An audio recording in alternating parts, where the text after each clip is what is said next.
Everyone, मेरा नाम है महेश चंद्र और हम यहाँ पे डिस्कस करने वाले हैं एनटी यूजीसी नेट ईआरएफ का जो पेपर 1 का सिलेबस है उसको हम डिटेल में जो है डिस्कस करने वाले हैं। ठीक है, तो चलिए करते हैं। सबसे पहला जो चैप्टर आता है हमारा वो आता है टीचिंग एप्टीट्यूड का। ठीक है, टीचिंग एप्टीट्यूड आता है। इसमें क्या है, जैसे कि टीचिंग के कंसेप्ट की बात होती है, जो टीचिंग के कंसेप्ट होते हैं। उसके बाद टीचिंग के कंसेप्ट एंड ऑब्जेक्टिव, क्या क्या इसके ऑब्जेक्ट हैं। ऑब्जेक्ट के बाद लेवल ऑफ टीचिंग, जैसे कि मेमोरी लेवल ऑफ टीचिंग होता है, अंडरस्टैंडिंग लेवल ऑफ टीचिंग होता है और रिफ्लेक्टिव लेवल ऑफ टीचिंग होता है। ये मोस्ट इम्पोर्टेंट होता है। यहाँ से प्रत्येक शिफ्ट में एक क्वेश्चन जो है वो देखने के लिए मिलता है। ठीक है, उसके बाद इसके कैरेक्टरिस्टिक और बेसिक रिक्वायरमेंट के, टीचिंग की जो है बेसिक रिक्वायरमेंट क्या क्या है। ठीक है, उसके बाद लर्नर के कैरेक्टरिस्टिक, यानी कि जो स्टूडेंट सीखता है उसकी क्या क्या विशेषताएं होती हैं, जैसे कि characteristic of adolescence and adult learner, academic, social, emotional and cognitive और इंडिविजुअल डिफरेंसेस। ठीक है, यहाँ तक हुआ। उसके बाद है factor affecting teaching related to teacher. एक क्वेश्चन यहाँ से भी बनता है कि जो फैक्टर जो है वो इफेक्ट, कौन कौन से फैक्टर इफेक्ट डालते हैं टीचिंग पे, लर्नर पे। ठीक है, और सपोर्टिंग मटेरियल, जैसे कि किस किस चीज़ का यूज करके हम स्टूडेंट को जो है वो टीच कर रहे हैं। उसके बाद इंस्ट्रक्शनल फैसिलिटी की बात होती है, लर्निंग एनवायरनमेंट एंड इंस्टीट्यूशन, यानी कि बच्चों को सिखाने के लिए किस एनवायरनमेंट को एक तरीके से अच्छा बनाना। ठीक है, उसके बाद मेथड ऑफ टीचिंग में इन इंस्टीट्यूशन ऑफ हायर लर्निंग, जिसमें कि टीचर सेंटर्ड मेथड होता है। एक क्वेश्चन यहाँ से भी बनता है और काफ़ी शिफ्ट में यहाँ से जो अभी पूछा भी जा रहा है कि लर्नर सेंटर और टीचर सेंटर मेथड कौन कौन से होते हैं। ठीक है, ऑफलाइन वर्सेस ऑनलाइन मेथड, जिसको सिंक्रोनाइज बोल सकते हैं। जैसे कि ऑनलाइन में ये है ना, स्वयं होता है, स्वयं प्रभा होता है और मूक। एक क्वेश्चन यहाँ से भी बनता है जो कि हमारा एक तरीके यहाँ से भी मोस्ट ऑफली पूछा ही जाता है कि मूक स्वयं और स्वयं प्रभा से, जो कि ऑनलाइन और ऑफलाइन टीचिंग के एक तरीके से वे हैं। ठीक है, उसके बाद टीचिंग सपोर्ट सिस्टम की बात करें तो जैसे कि ट्रेडिशनल पुराने टाइम का टीचिंग, मॉडर्न और अभी जो यूज हो रहा है वो आईसीटी बेस्ड। एक क्वेश्चन यहाँ से भी पूछा ही जा रहा है कि मॉडर्न जो आईसीटी बेस है, आईसीटी बेस्ड टीचिंग कौन सी होती है। ठीक है, उसके बाद बात करें हम एवेलुएशन ऑफ टीचिंग की। एवेलुएशन में जैसे कि एलिमेंट और इसके टाइप ऑफ एवेलुएशन के कौन कौन से टाइप होते हैं एवेलुएशन के, लाइक फॉर्मेटिव, समेटिव और क्राइटेरिया और नॉन रेफरेंस टेस्टिंग, ये सारे होते हैं। उसके बाद एवेलुएशन इन चॉइस बेस्ड क्रेडिट सिस्टम, जो CBCS बोला जाता है इसको हायर एजुकेशन में। उसके बाद कंप्यूटर बेस्ड टेस्टिंग की बात होती है और इनोवेशन इन एवेलुएशन सिस्टम की, क्या क्या इनोवेशन हुए हैं हमारे एजुकेशन सिस्टम में। ठीक है, उनकी बात की जाती है। उसके बाद हम बात करें जैसे कि रिसर्च एप्टीट्यूड में, एक यूनिट हमारा ये हुआ पहला। दूसरा यूनिट है हमारा रिसर्च एप्टीट्यूड। रिसर्च एप्टीट्यूड में क्या है कि रिसर्च का मीनिंग, इसके टाइप और इसके कैरेक्टरिस्टिक, पॉजिटिविज्म और post positivism approach to research के, पॉजिटिविज्म अप्रोच और पोस्ट पॉजिटिविज्म अप्रोच क्या बोलती है। जैसे कि इसको हम अगर बोलें तो जैसे कि क्वांटिटेटिव अप्रोच और क्वालिटेटिव अप्रोच। ठीक है, ये जैसे कि ये होती है हमारी क्वांटिटेटिव अप्रोच, और जो हमारी पोस्ट पॉजिटिव होती है ये होती है क्वालिटेटिव। ठीक है, क्वालिटेटिव। एक क्वेश्चन यहाँ से भी मोस्ट ऑफ पूछा ही जाता है। ठीक है, इसको मैं यहाँ पे लिख देता हूँ, ये इम्पोर्टेंट है। ठीक है, उसके बाद है मेथड ऑफ रिसर्च की मेथड, जैसे कि एक्सपेरिमेंटल। एक क्वेश्चन मेथड से भी पूछा जाता है हमेशा कि method, descriptive method, historical, quantitative और क्वालिटेटिव को हम ऐसे ही बोल सकते हैं, जो कि क्वालिटेटिव पोस्ट पॉजिटिविज्म को बोलें और पॉजिटिविज्म को हम क्वांटिटेटिव बोलें। ठीक है, उसके बाद स्टेप रिसर्च के कभी कभी यहाँ से भी पूछ लिया जाता है कि रिसर्च के स्टेप लाइक सबसे पहले हम क्या करेंगे। उसके बाद जैसे कि सबसे पहले हमारी प्रॉब्लम होगी, प्रॉब्लम के बाद लिटरेचर रिव्यू करेंगे, लिटरेचर रिव्यू के बाद जैसे कि हम सैम्पलिंग डिजाइन बनाएंगे, ऐसे करके इसका एक सीक्वेंस होता है, वो भी आपसे पूछा जाता है। उसके बाद थेसिस और आर्टिकल कैसे लिखा जाता है, फॉर्मेट और स्टाइल ऑफ रेफरेंसिंग, ठीक है। उसके बाद एप्लीकेशन ऑफ आईसीटी रिसर्च। देखो आईसीटी बेस्ड तो आपसे टीचिंग में भी पूछा जाएगा, आईसीटी बेस्ड टीचिंग, और आईसीटी बेस्ड रिसर्च भी पूछा जाएगा आपसे, ठीक है। यहाँ पे देखो ये भी मोस्ट ऑफ पूछा ही जाता है। और आईसीटी से बेस चाहे वो रिसर्च की बात हो, चाहे कम्युनिकेशन की बात हो, चाहे बात हो कम्युनिकेशन की, रिसर्च की या टीचिंग की, आईसीटी से बेस तो क्वेश्चन यहाँ से बनता ही बनता है, ठीक है। उसके बाद हम बात करें कि रिसर्च एथिक्स कि क्या क्या रिसर्च के एथिक्स है, ठीक है। यहाँ से क्वेश्चन बनता है एक। उसके बाद कॉम्प्रिहेंशन, देखो ये तो पैसेज होता है जहाँ से 5 क्वेश्चन, जो एक पैराग्राफ दे रखा होता है हमें, उसमें से हमें जो वो उस पैराग्राफ को रीड करना होता है। रीड करने के बाद क्या है, उसमें से हमें फाइंड आउट करना होता है कि इनकी राइट आंसर क्या हो सकते हैं। तो ये तो एक तरीके से प्रैक्टिस बेस है कि आपको पहले से एग्जाम से पहले प्रैक्टिस करनी होती है। A passage of text to be given, question be ask from the passage to be answer. कभी कभी क्या होता है, पैसेज में आंसर हमें क्वेश्चन के नहीं मिलते, तो हमें अपना कॉमन सेंस यूज करके, एनालिटिकल थिंकिंग का यूज करके जो हमें उसका आंसर देना होता है, ठीक है। तो हमारी कितनी यूनिट हो चुकी है अब तक? पहले हमारे टीचिंग किया, देन रिसर्च और कॉम्प्रिहेंशन। कॉम्प्रिहेंशन तो एक पैसेज की बात होती है। उसके बाद फोर्थ आती है हमारी कम्युनिकेशन, कि कम्युनिकेशन में क्या क्या आता है, कम्युनिकेशन का मीनिंग, इसके टाइप और करेक्टरिस्टिक। वो कम्युनिकेशन के करेक्टरिस्टिक क्या है, टाइप और मीनिंग। उसके बाद इफेक्टिव कम्युनिकेशन, जैसे कि वर्बल। देखो एक क्वेश्चन यहाँ से भी बनता है कि वर्बल और नॉन वर्बल कम्युनिकेशन क्या होता है। उसके बाद इंटरकल्चर, जैसे कि वर्बल में क्या है, जहाँ पे हम वर्ड्स का यूज करते हैं, ठीक है, और यहाँ पे केवल हम एक तरीके से गेस्चर का यूज करते हैं। यहाँ पे वर्ड्स का, जैसे वर्ड्स हमारे चाहे तो बोले हुए हो सकते हैं, चाहे लिखे हुए हो सकते हैं, और यहाँ पे क्या होता है, गेस्चर की बात होती है, ठीक है, इशारे में जो बात होती है। उसके बाद इंटरकल्चर, जैसे कि टू डिफरेंस कल्चर की बात हो, यहाँ पे टू डिफरेंस कल्चर की बात होती है, ठीक है। उसके बाद ग्रुप ऑफ कम्युनिकेशन, जैसे कि ग्रुप ऑफ कम्युनिकेशन में डिफरेंट डिफरेंट कल्चर के लोग आपस में कम्युनिकेट कर रहे हैं। उसके बाद कम्युनिकेशन, क्लासरूम कम्युनिकेशन, जो टीचिंग के टाइम पे होता है वो कम्युनिकेशन। और बैरियर्स ऑफ कम्युनिकेशन के साइकोलॉजिकल, फिजिकल और एनवायरमेंटल, वेजिकल, और ये जो लैंग्वेज से रिलेटेड होती हैं, ये सारी जो वेरियस होती हैं इफेक्टिव कम्युनिकेशन में। उसके बाद मास मीडिया इन सोसाइटी, कि सोसाइटी में मास मीडिया का यूज कैसे हो रहा है, ठीक है, इस चीज़ के बारे में भी हमें पता होना चाहिए। उसके बाद नेक्स्ट है मैथमेटिकल रीजनिंग और एंड एप्टीट्यूड की बात करें हम, तो मैथमेटिकल में क्या है कि टाइप ऑफ रीजनिंग, कि रीजनिंग के टाइप क्या क्या हैं। उसके बाद नंबर सीरीज, नंबर सीरीज से ये मानो कि 70% चांस रहते हैं कि नंबर सीरीज से क्वेश्चन पूछा जाता है, और ये क्वेश्चन जो नंबर सीरीज से पूछा जाता है ये सिंपल ही पूछा जाता है, ठीक है, मतलब मॉडरेट मान सकते हैं इसको हम। और लेटर सीरीज यहाँ से भी आता है क्वेश्चन, तो वो भी सिंपल ही बनता है, ठीक है, ज़्यादा हार्ड नहीं बनता है यहाँ से भी। या तो लेटर से पूछा जाएगा या नंबर सीरीज से, एक क्वेश्चन तो आने आना है यहाँ से। कोड और रिलेशनशिप। उसके बाद मैथमेटिकल एप्टीट्यूड, जैसे कि fraction, time and distance, ratio, proportion and percentage. देखो फ्रैक्शन का यूज तो हर जगह हो रहा है, जैसे कि टाइम एंड डिस्टेंस की बात करें हम, तो एक क्वेश्चन यहाँ से बन सकता है, इसके 50% चांस रहते हैं कि बनने के, ठीक है। इसके तो ये मान के चलो कि 80% चांस हैं कि वन क्वेश्चन आस्क, ठीक है, वन क्वेश्चन आस्क, इन दोनों में से, ठीक है।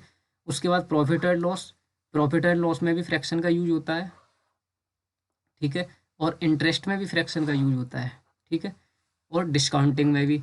और उसके बाद एवरेज। यहाँ से क्वेश्चन जो मैथमेटिक्स से आते हैं वो सिंपल ही आते हैं। कभी कभी क्या होता है कि स्टूडेंटों को इसमें मतलब इतना हार्ड पोर्शन नहीं होता, तो कभी कभी टाइम डिस्टेंस और इसमें किसी किसी को प्रॉब्लम होती है, तो वो हार्ड पड़ जाता है पोर्शन, लेकिन मोस्ट ऑफ क्वेश्चन इससे इजी ही आते हैं। बात करें हम लॉजिकल रीजनिंग की, तो लॉजिकल रीजनिंग में understanding the structure of argument, arguments की फॉर्म क्या क्या होती हैं, स्ट्रक्चर ऑफ कैटेगोरिकल प्रपोजिशन जैसे मूड्स एंड फिगर्स, एक क्वेश्चन यहाँ से भी बनता है।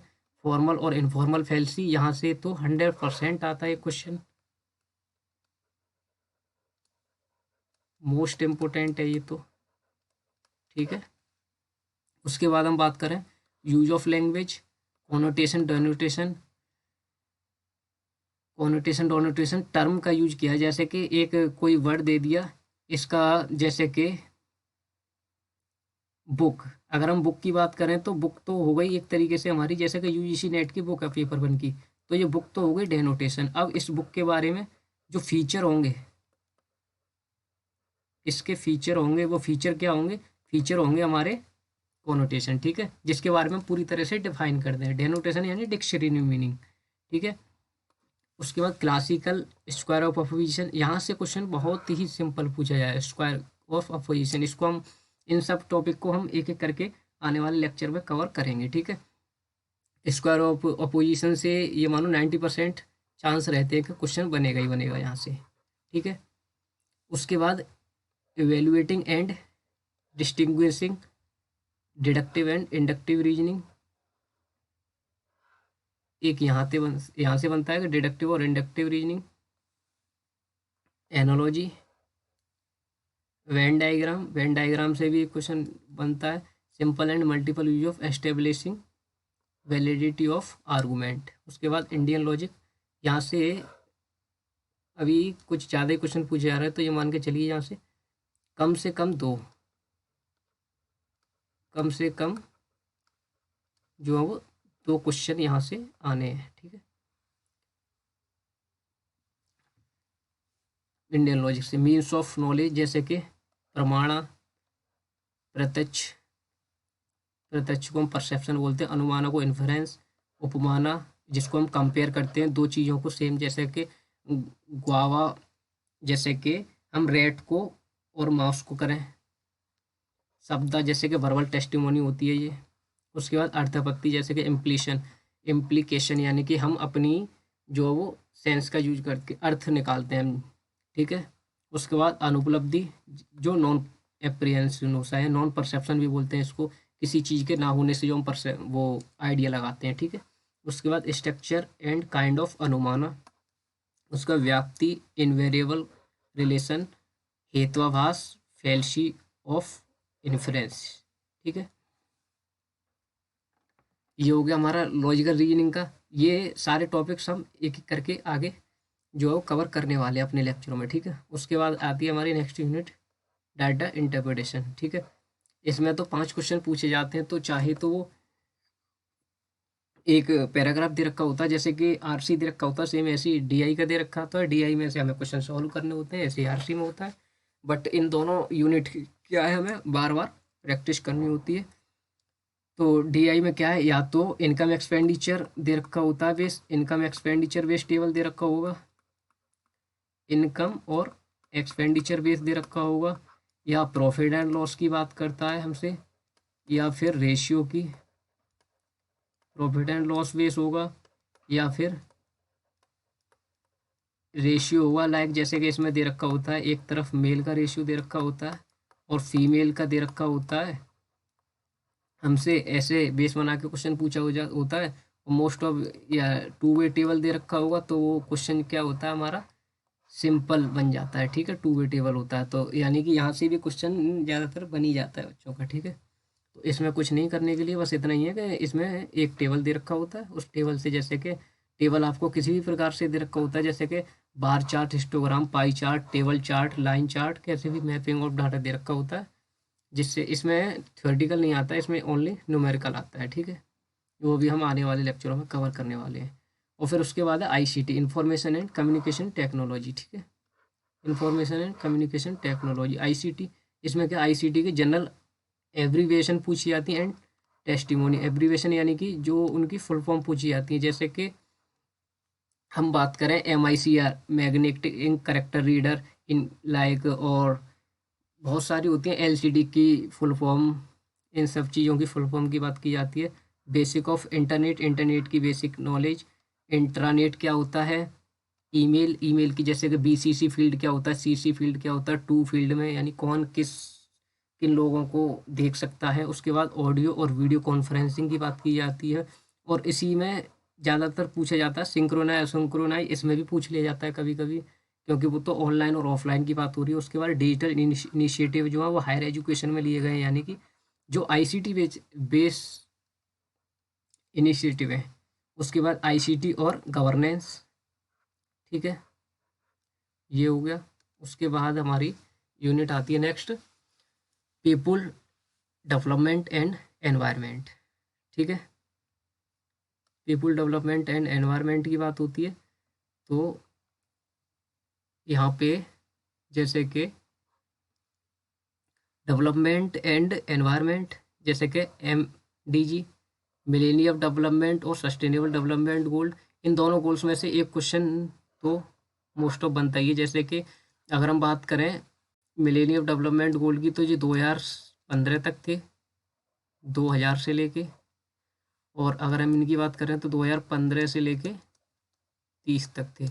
तो इनसे या तो इससे क्वेश्चन पूछ लिया जाएगा या इससे पूछ लिया जाएगा, और इसमें सीक्वेंस ज़्यादा ध्यान रखना होता है, या हमें ये भी ध्यान रखना होगा कि मिलेनियम कौन कौन से थे, जैसे कि 7 थे मिलेनियम, और उसके बाद अगर हम इसकी बात करें तो ये 17 थे। तो ये हमें ध्यान रखना होगा कि कौन से इन 17 में आते हैं, कौन से जो इन 7 गोल में आ रहे हैं, ठीक है। ये बात ध्यान रखनी होगी हमें।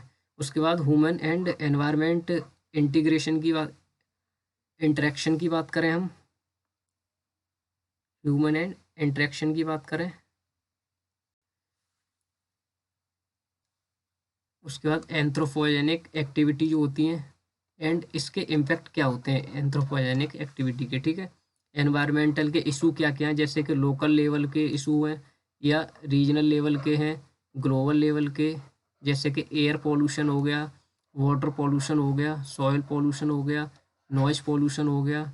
नॉइज़ पोल्यूशन है waste, solid, liquid, biochemical, hazards, electronic, और क्लाइमेट चेंज जो हमारा वातावरण चेंज हो रहा है उससे रिलेटेड हमें नॉलेज होनी चाहिए। It's social, economic and political dimension. उसके बाद है impact of pollution on human health, कि हमारी हेल्थ पे जो है वो पॉल्यूशन का क्या इफेक्ट पड़ रहा है, ठीक है।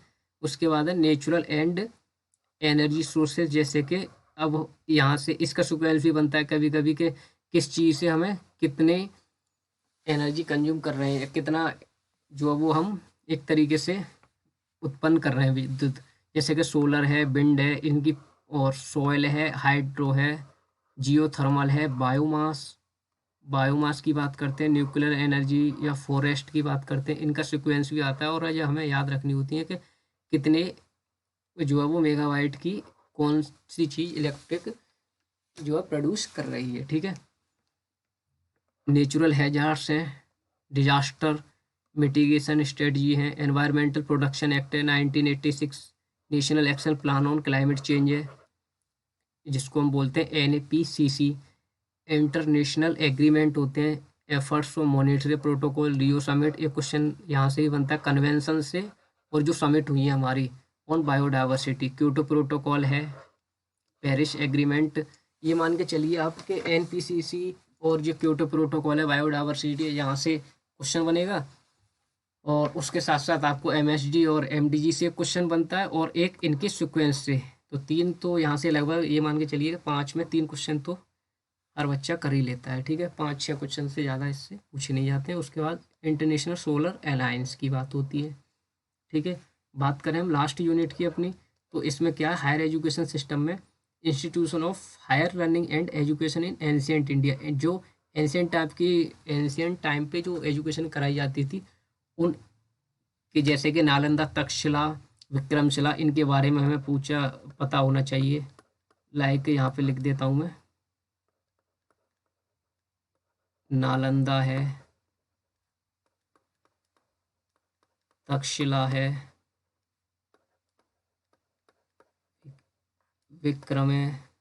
विक्रमशिला है, ये सारी इंस्टीट्यूट है, मिथिला है।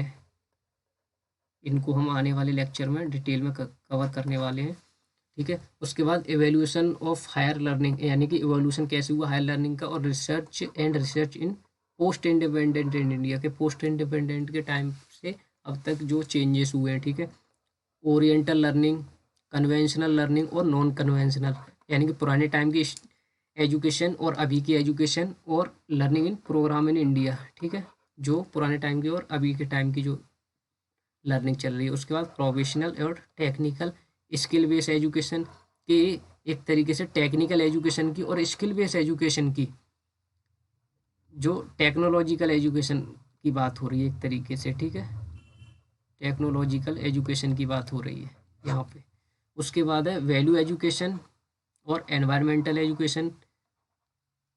उसके बाद पॉलिसी, गवर्नेंस और एडमिनिस्ट्रेशन, ठीक है, यहाँ से भी क्वेश्चन बनता है कभी कभी। तो ये तो हमने 10 यूनिट कवर कर ही ली, और ये नोट जो दे रखा है इसको हम कर लेते हैं कि नोट में क्या बोल रखा है। जैसे कि 5 क्वेश्चन ईच कैरिंग 2 मार्क्स, जो 5 क्वेश्चन इनका कहना है 5 क्वेश्चन हर यूनिट से पूछे जाएंगे, और 2 मार्क्स का हर एक क्वेश्चन होगा।